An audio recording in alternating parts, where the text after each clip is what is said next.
Welcome back to The Deep Dive, the only place where we take a monumental stack of sources, distill the pure knowledge, and deliver the concentrated insight straight to you. That's the goal. Today, we are immersing ourselves in the dark, intricate, and strangely comforting universe of a true cinematic visionary, a man who finds holiness, really, in the grotesque, Guillermo del Toro. Yeah, this is an essential deep dive, I think, for anyone looking for that shortcut to being genuinely well-informed about modern cinema. GDT, born in Guadalajara, Mexico back in '64, he's so much more than just a director. Oh, absolutely. He's an author, a prolific producer, an artist. Yeah. His vision is just so cohesive. You see a frame, you often know it's him. You really do. So our mission today really is to synthesize the huge breadth of his career. Yeah. You've got these intensely personal Spanish language films like Pan's Labyrinth. Masterpieces. And then these massive English language franchises, Pacific Rim. And the key is understanding that single unifying DNA strand, that thing that connects every single one of his creations. Okay, let's jump right into his core aesthetic then, because like you said, it's the cornerstone of his identity. It really is. His films, they're defined by this potent, unique blend. You've got gothic sensibility, classic horror tropes, European fairy tales. Right. But the real magic, I think, is his ability to infuse this visual, poetic, almost heartbreaking beauty into things most people would just find repulsive or terrifying. It's like visual alchemy, isn't it? Yeah, that's a good way to put it. And it's rooted in how he sees the creatures themselves. What stands out to me is that he doesn't see monsters as symbols of chaos or evil. That's the standard Hollywood thing. Right, the default setting. He views them, and he says this explicitly, as symbols of great power. That's the key, I think, to understanding his whole dark fantasy thing. He empowers the outsider, the other. And that focus on empowerment on the outsider and just his commitment to this aesthetic, it gives us those signature visual hallmarks we see again and again. Exactly. We're talking about like insectile forms, biological shapes, the strong, often really complicated use of religious imagery, which comes straight from his upbringing. We'll definitely circle back to that. Underworld motifs, and of course this steadfast devotion to celebrating imperfection. He loves the flawed. And you see two technical choices that are just absolutely foundational, I think. First, his refusal to completely abandon practical special effects. He wants to feel the weight of the monster, Yeah, tangible. And second, the light. That dominant, warm, almost pervasive amber lighting. It washes over even the most horrifying scenes. Why amber, though? What's the thinking there? Well, it feels like memory, doesn't it? It kind of invokes the look of maybe 19th century photography or those classic Universal horror films. It transforms terror into something beautiful, maybe even melancholic, nostalgic almost. It's like saying, this might be dark, this might be scary, but it's also familiar, almost romantic. Yeah, precisely. So what we're doing for you, the listener, today is basically tracing the single narrative he talks about, that continuous film he says he's been making his whole life. Right. From his childhood experiments through some really profound personal trauma and this sense of involuntary exile, all the way up to his recent Oscar wins. We want to understand the source code, the essence of this unique creativity. Okay, let's jump back then. The genesis of this. Self-proclaimed monster lover. Right. Guillermo del Toro, raised in a very strict Catholic household, a detail we absolutely need to unpack later, and he studied at the University of Guadalajara's Film Studies Center. But the real sort of hands-on learning, it started way before university, almost a decade earlier. He's pretty young, wasn't he? Yeah, a child prodigy of sorts, you could say, with filmmaking. Around age 8, he's already messing around with his dad's Super 8 camera. Wow. And the sources mention he frequently used his Planet of the Apes toys in these early shorts. I mean, that tells you something right there. His fascination with creatures as societal outsiders started super early.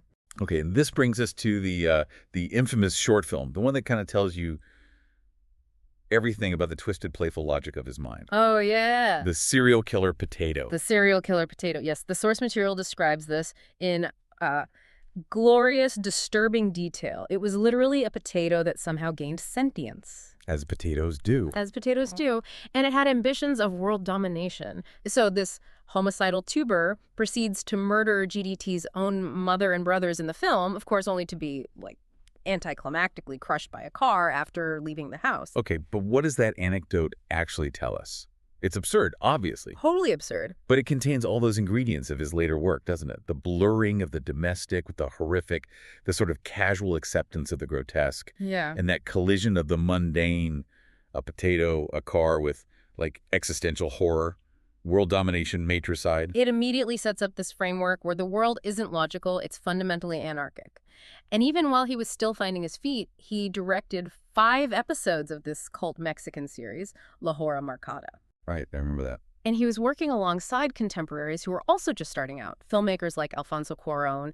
Those connections, they become super important later on. Now, something that often gets forgotten is that his first intended feature film, it wasn't live action at all, was it? No, not at all. He initially poured like 3 intensive years of his life into this massive stop-motion sci-fi project. It was called Omnivore. Omnivore. Yeah, it was a huge, really ambitious undertaking about a lizard man, a world dominated by endless consumption. He was meticulous, apparently, built these intricate sets, crafted around 100 different puppets by hand. 100 puppets. Wow. But this is where that theme of creative loss, that trauma, strikes for the first time in his career. And it was truly devastating, wasn't it? What actually happened to Omnivore? It's just heartbreaking. Vandals burglarized the studio one night and essentially just destroyed everything. All the sets, all those meticulously crafted puppets.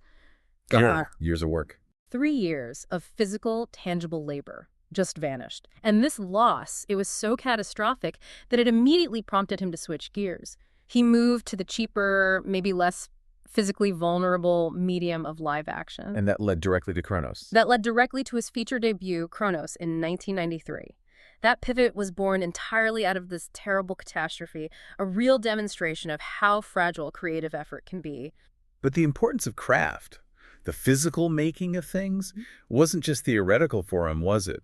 Before directing features, he was deep in the muck of monster making. Oh, completely. He spent a decade, 10 years working as a special effects makeup designer, and he studied with the absolute legend, Dick Smith. Dick Smith, The Exorcist, Amadeus. The master. So that decade is absolutely crucial. Del Toro wasn't just some guy with ideas. He was a craftsman. He knew how to build the muscle, the tissue, the scales of a creature. He even founded his own effects company back then, Necropia. Necropia, right. And this hands-on expertise, it fundamentally instilled in him that philosophy that the monster must be a tangible, tactile reality. It's an element that feeds directly into his later sort of aversion to purely digital effects and definitely his views on AI. And even as he was mastering the technical side, he was already building institutions. He helped co-found the Guadalajara International Film Festival. Right. And that production company, Tequila Gang. Yeah. It's an interesting early duality, isn't it?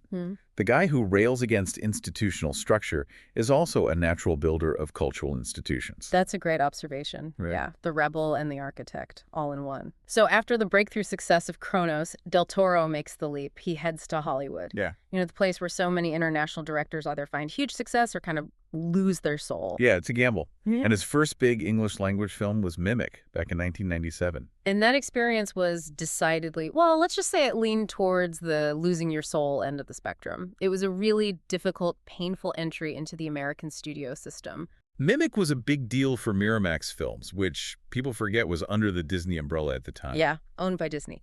And the clash was immediate and intense. Del Toro felt this fundamental disconnect with how Miramax, particularly the studio heads like Harvey Weinstein, treated the whole artistic process. He wasn't getting the freedom he needed. Not at all. He felt he wasn't afforded the freedom or the respect he felt was necessary. It led to him being deeply, profoundly unhappy with the production treatment. He felt, and probably correctly, that he was losing his vision for the film. And this tension, it wasn't just behind closed doors. Yeah. The sources note it spilled over very publicly. Dramatically, even. Oh, yeah. The fallout from the Mimic experience led to his friend, fellow director James Cameron, almost getting into an actual physical fight with Harvey Weinstein at the 70th Academy Awards. Wow. At the Oscars. At the Oscars. That's not just a disagreement, you know. That's a public, nearly violent confrontation over the principle of creative control. It's a perfect illustration of the stakes, then. Absolutely. Del Toro learned very quickly that if he wanted to keep his artistic voice, he needed to fight relentlessly for Final Cut. It's a principle he has guarded fiercely ever since. But that same year, 1997, something far, far worse happened. Something that just irrevocably altered the trajectory of his life and his career. It turned him from an international filmmaker into, well, an involuntary exile. Yeah, that's the absolutely crucial, deeply traumatic event. The kidnapping of his father, Federico del Toro Torres, back in Guadalajara. You really can't overstate the impact of this on his subsequent life, his art, everything. The weight of that experience is just immense. His father was held for 72 agonizing days. 72 days. Unimaginable. And the family eventually had to pay the original ransom amount twice. It totaled $1 million to secure his release. Imagine that constant state of terror, the financial devastation, and just the absolute lack of control. Helplessness. And the sources highlight this extraordinary role played by James Cameron again during the crisis. It's incredible. Cameron, despite their recent professional sort of run-in with Miramax, Right, over Mimic. immediately offered to help pay the ransom. Del Toro accepted. It's just this profound act of friendship that really highlights the strong bonds artists can form, especially when they're facing industry hostility or personal disaster. And that experience was the final straw, basically. It was the breaking point. It prompted Del Toro, his parents, his siblings, the whole family to move abroad for safety. And that led directly to his profound sense of involuntary exile from Mexico. And when you look at his films, the recurring motifs of vulnerable children navigating these worlds ruled by corrupt, often faceless authoritarian forces. You can't help but trace it back. It's impossible not to connect it to this moment when his own family was victimized by essentially criminal institutional failure. It makes sense then why he relies so heavily on his trusted inner circle, particularly the other two pillars of modern Mexican cinema. The three amigos of Mexican cinema, Guillermo del Toro, Alfonso Cuarón, and Alejandro Iñárritu. It's more than just friendship, isn't it? They're like a professional and emotional life raft for each other. They seem incredibly close. They maintain this incredibly strong, deep bond. They influence each other's decisions, give notes on scripts, cuts. They even co-founded that production company, Cha-Cha-Cha Films. Right, Cha-Cha-Cha. Specifically to support each other's more independent visions, against the demands of the studio system. It's a mutual support network. And the collaboration is tangible, it's real. We know, for instance, Cuarón produced Pan's Labyrinth. And Iñárritu actively helped with the editing of Pan's Labyrinth, too. It just shows how they use their collective power, their trust, to make sure that the individual voice, the very thing Del Toro fought for and nearly lost on Mimic, remains intact. Okay, let's turn now to the heart of his artistic philosophy, that idea that gives our listener the real key, I think, into his motivation. Del Toro famously insists he's only ever made one movie. Yeah, he actually said, I will have done one movie and it's all the movies I want, which is a pretty radical concept, right? Because he explicitly rejects that critical distinction people often make between his big English language stuff. Like Hellboy or Pacific Rim. Exactly. And his smaller, critically adored Spanish language masterpieces, he insists they are equally personal, all part of the same story. But how can that really be true? I mean, how can a film about a giant red demon fighting Nazi remnants be thematically the same as a bleak historical fable set during the Spanish Civil War? We need to draw those lines for the listener. Okay, let's look at the core dramatic conflict in each. Take Pan's Labyrinth. The protagonist is Ophelia, right? An outsider. She's navigating the brutal institutional evil of Captain Vidal. The ultimate fascist. Absolutely. And she finds her solace, her agency in this magical but also deeply flawed, imperfect underworld. Okay. Now look at Hellboy. Hellboy is the ultimate outsider. A giant red demon fighting the institutional evil of the Nazis, and he's aided by other imperfect, monstrous creatures like Abe Sapien and Liz Sherman. Right, the BPRD team. The pattern is identical. The heroes are flawed, they're monstrous, they're marginalized. And the villains, they're always the ones demanding order, purity, conformity. Think about the amphibian man in The Shape of Water, too. Another outsider. Targeted by the oppressive military-industrial complex personified by Colonel Strickland. So it doesn't matter if the stakes are global kaiju battles or a little girl's fantasy escape. The core theme is the same. The flawed individual versus the suffocating institution. Exactly. And to get a deeper handle on this, we really have to focus on those Spanish Civil War films. The Devil's Backbone from 2001 and Pan's Labyrinth from 2006. The companion pieces. They're absolutely a pair. Both set against the backdrop of that conflict, which led to the oppressive, authoritarian rule of Francisco Franco in Spain.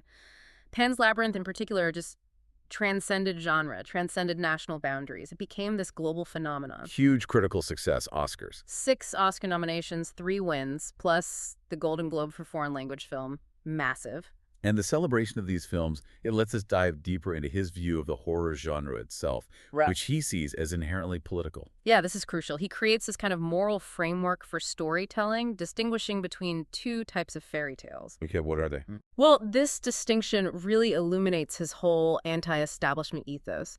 He defines the first type of fairy tale, the one he calls reprehensible, as pro-institution. Pro-establishment. Yeah, these are the stories that preach obedience, don't wander into the woods, stay pure, obey authority, that kind of thing. And the alternative, the kind he actually champions. He champions the second type, the completely anarchic and anti-establishment fairy tale.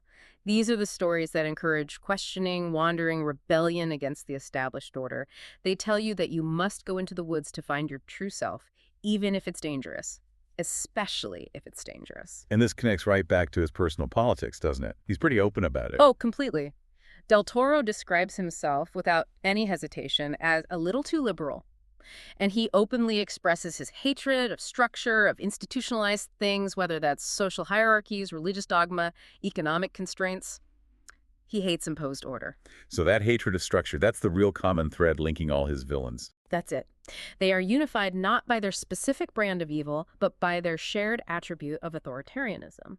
The industrialist in Cronos, obsessed with profit and eternal life. The Nazis in Hellboy demanding racial purity. The Franxists in Pan's Labyrinth demanding absolute political and military obedience. Even the fascists in his Pinocchio demanding nationalist fervor. Exactly. His horror is always aimed upwards at the top of the pyramid, at the power structure, and he uses the creature, the monster, as a kind of mirror to show us the beautiful, flawed humanity that the structure is trying to crush. And this thematic consistency, regardless of the genre, regardless of the budget, it ultimately culminated in the absolute height of his mainstream acclaim, didn't it? With The Shape of Water in 2017. That film was just a monumental moment. It won him the Golden Lion at the Venice Film Festival, first Mexican director ever to win that. Incredible. And then, of course, it went on to basically sweep the Academy Awards. Best Picture, Best Director. 4 wins out of 13 nominations. It was definitive proof that his deeply personal, kind of anarchic vision of love and monsters could win over the biggest mainstream audience imaginable. Okay, let's transition to a subject that's so deeply ingrained in his visual language, his symbolism. Yeah. Yet it's something he personally rejects.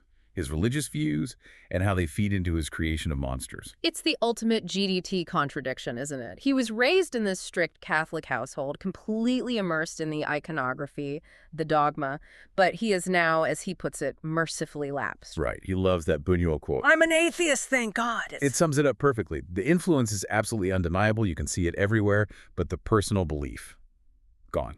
And the path to atheism for him, it wasn't just some intellectual exercise, was it? It was a deeply visceral, almost practical reaction to the harsh realities of the world. Yeah, profoundly jarring. He says he became a raging atheist after this incredibly haunting real-world experience. When he was volunteering at a Mexican hospital, he apparently saw a pile of discarded human fetuses. Oh, wow. And he just found it absolutely impossible to reconcile the idea of an all-loving, all-seeing God with that level of suffering, that tangible, horrifying reality of human loss and decay. Yet despite that intellectual and emotional rejection, Catholicism is constantly present in his work. The visuals, the symbols. Why does he keep drawing so heavily on it? The altars, the relics, the confessionals. Because I think he needed to reclaim the aesthetic power of that belief system. His critique is aimed squarely at the institution, not necessarily the spiritual impulse itself. Right. He's repeatedly stated how the Catholic Church's complicity with Franco's Spain just horrified him. He's even apparently included actual quotes used by priests in concentration camps in some of his scripts, highlighting that terrible collaboration between religious and political oppression. So he essentially secularized his faith. He took the power, the feeling, the wonder, and transferred it into his art. Precisely. He believes that art and storytelling now serve those primal spiritual functions in his own life. And this brings us right to the absolute core nugget of his entire worldview, the famous insight that really defines every single protagonist he's ever created. That line, monsters are the patron saints of imperfection. That phrase is practically a theological manifesto for him. He explains that he found it utterly impossible to reconcile the Catholic dogma of needing to exist in a perfect state of grace with his own much darker, messier view of humanity and of himself. So the monster offers another path. An alternative path to salvation, exactly. The monster, the deformed, the creature, they demonstrate that being flawed, being other, isn't a punishment. It's actually a powerful, even noble state of existence. It provides, in his words, a deep cleansing allowing for imperfection. That's really profound. It means the monster isn't the thing to be beaten, it's the actual object of redemption. Exactly. And you see this Catholic symbolism consciously co-opted, even in his most acclaimed film, The Shape of Water.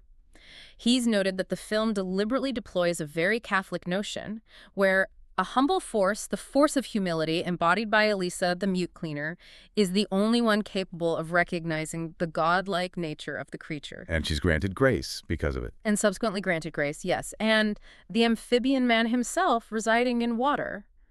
It's an echo of the fish, right? Yeah. A hugely powerful early Christian symbol. So he takes the visual language of his upbringing, maybe even his trauma, and repurposes it to speak against the very systems that might have caused that trauma. Perfectly put. And this duality, this complexity, it even extends to how he views his own mortality. How so? Well, he maintains his atheism quite firmly. I don't think there is life beyond death. I don't. But Yeah.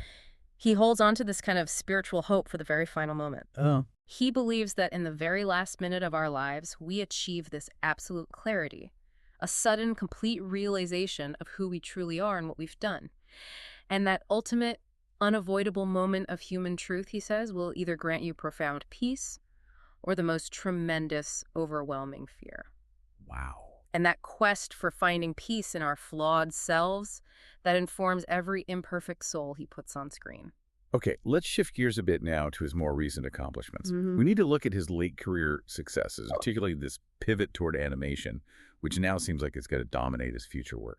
Yeah, Guillermo del Toro's Pinocchio, which came out in 2022. It was a massive triumph, obviously, but it was a real passion project, something that had been languishing in development hell for over a decade. And his version completely transformed the classic tale, didn't it? Setting it during the rise of Mussolini. Exactly, setting it in fascist Italy during the rise of Benito Mussolini. And again, that choice of setting is absolutely not arbitrary. It ties directly back to his core thematic hatred of authoritarianism. Making the wooden boy a symbol of resisting state control. Resisting state indoctrination, yeah.